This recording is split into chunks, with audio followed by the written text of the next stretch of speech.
Hola profesores y compañeros, mi nombre es Víctor Manuel Camero Longas, soy estudiante de la Universidad de Pamplona. Actualmente estudio la carrera de Ingeniería Civil, cuarto semestre. El siguiente video llega con la finalidad de hacerles entender y explicar de la mejor manera posible el tema número 1 de la asignatura de Mecánica de Suelos, el cual tiene como nombre Generalidades.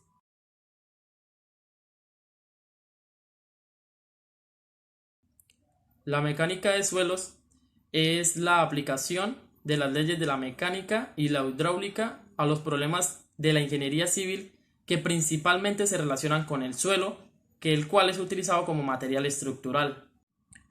Explicaremos también uno a uno los conceptos más influyentes e importantes, dando así pie para que puedan entender con mayor facilidad toda esta unidad.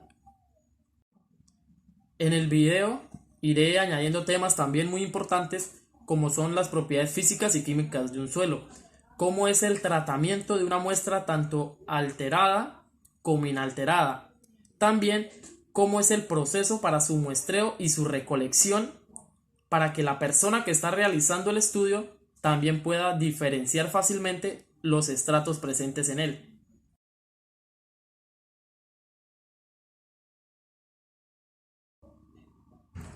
Todos los conceptos y todos los temas que abarcaremos en esta unidad se enfocarán principalmente a la ingeniería civil. ¿Por qué digo esto? Porque la mecánica de suelos tiene que ver tanto con la geotecnia como con la ingeniería civil. Primeramente hablaré del concepto respecto a la ingeniería civil, obviamente, reitero lo dicho, de la mecánica de suelos. La mecánica de suelos es la aplicación de las leyes de la mecánica y la hidráulica a los problemas de la ingeniería civil en los suelos como material estructural. En cambio, las rocas son materiales minerales naturales sólidos duros que se encuentran en grandes masas y lo encontramos en muchísimas partes del mundo, incluso fuera de nuestra casa, de nuestra finca, en algunas carreteras. También los podemos encontrar en fragmentos de partículas pequeñas, como por ejemplo en los ríos o por ejemplo cuando es triturado para ser agregado al concreto. Como se pudieron dar cuenta al principio, cuando dimos la definición de mecánica de suelos, hubo un pequeño concepto que es muy fundamental, que es el material estructural. Se dice que el suelo es el material estructural de la ingeniería civil. ¿Por qué? Porque es en el cual están proyectados todos nuestras edificaciones y nuestras construcciones. El suelo va a ser la base y el soporte de todos estos proyectos.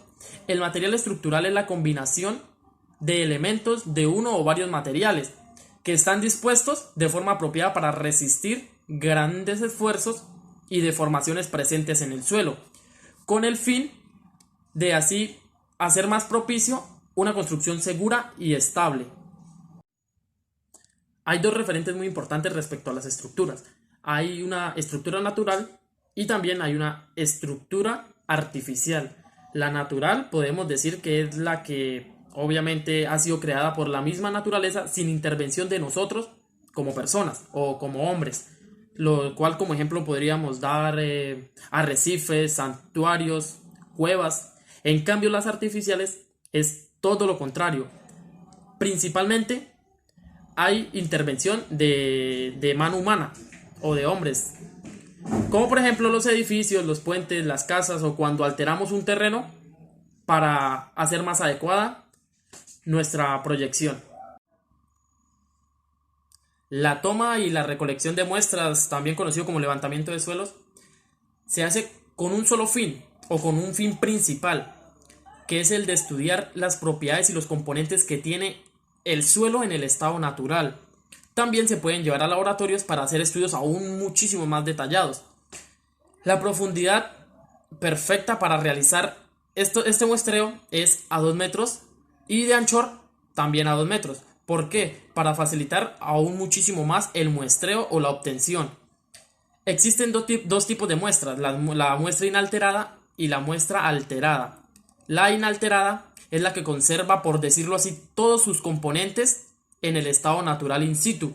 En cambio, la muestra alterada es la que conserva alguno de los componentes del terreno en el estado natural. El proceso de muestreo se debe realizar mínimo 3 o 4 veces en el mismo terreno, tratando de hacer las cavidades de forma zigzag o en las esquinas principalmente. Para la obtención de la muestra es cuando estemos en el sitio donde está nuestra cavidad, o también conocido como una pique. Tendremos que diferenciar principalmente los estratos del suelo. ¿A qué me refiero con los estratos? Por decirlo así, son las capas en las cuales está dividida esa porción de tierra que hemos cavado a los 2 metros. Para poder diferenciarlos mejor, podremos mirar las diferentes tonalidades o colores que están presentes, porque cada estrato presenta componentes y propiedades diferentes. La capa natural, que es la que vemos principalmente, esa no se cuenta como estrato. Empezaremos a contar de ahí para abajo. Hay suelos que presentan 1, que presentan 2, presentan hasta 3 estratos, 4 estratos. La obtención de cada estrato se hará un cuadrado con un palustre, o más fácil con un cuchillo o con un objeto que sea plano, para sacar un cuadrado de 10 centímetros de espesor. Cuando saquemos la muestra de cada estrato, las dejaremos cada una separadas en unas bolsas plásticas, las cuales sellaremos y marcaremos con el número del estrato y con las otras especificaciones que nos haya pedido el docente. Cabe recalcar que para la obtención de muestras hay diferentes métodos. Uno de los más usados, no digo el más sencillo, sino uno de los más usados, es el de la pique, porque se realiza con herramientas muy comunes, como una pala, una pica, un palín, o simplemente, como les mencioné, en la obtención un cuchillo o un objeto que sea plano y afilado. En cambio, hay métodos en los cuales se utilizan instrumentos de laboratorio, en los cuales no especificaré en el momento. Hablaré de las propiedades tanto físicas como químicas presentes en el suelo. Por ejemplo, tenemos como ejemplo en las físicas la textura, el color, su estructura, su consistencia, su porosidad, etc. En las propiedades químicas del suelo tenemos, por ejemplo, su pH, tenemos, por ejemplo, también su conductividad, su fertilidad, etc. Los sistemas de cimentación.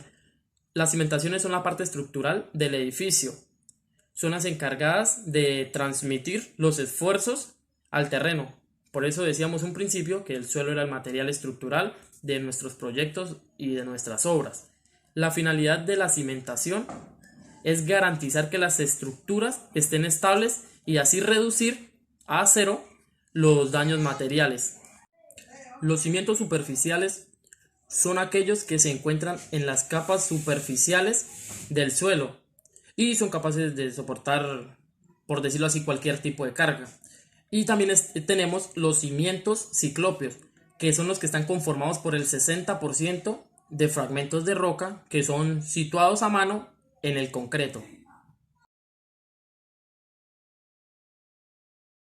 Tenemos que tener muchísimo cuidado en el proceso de la recolección de las muestras, de no permitir que lleguen y se mezclen, o por ejemplo que el estrato 1 alcance, digamos, alguna porción de tierra a mezclarse con el estrato 2. También en el proceso de estar realizando el apique debemos raspar las paredes, por decirlo así, las paredes internas de donde están contenidos los estratos, para facilitar su extracción y por lo mismo para no tener problemas al momento de revolver las mezclas. También en los conceptos sobre mecánica de suelos respecto a la geotecnia, como hablamos principalmente, y a la ingeniería civil, que ambos estudian una parte totalmente diferente. La ingeniería se basa en la aplicación que tienen los suelos para las construcciones. En cambio, la geotecnia se enfoca más en el estudio de los suelos como tal, de sus propiedades y de sus agentes particulares. Con esto doy por terminado mi video y espero haya sido de su agrado y muchísimas gracias.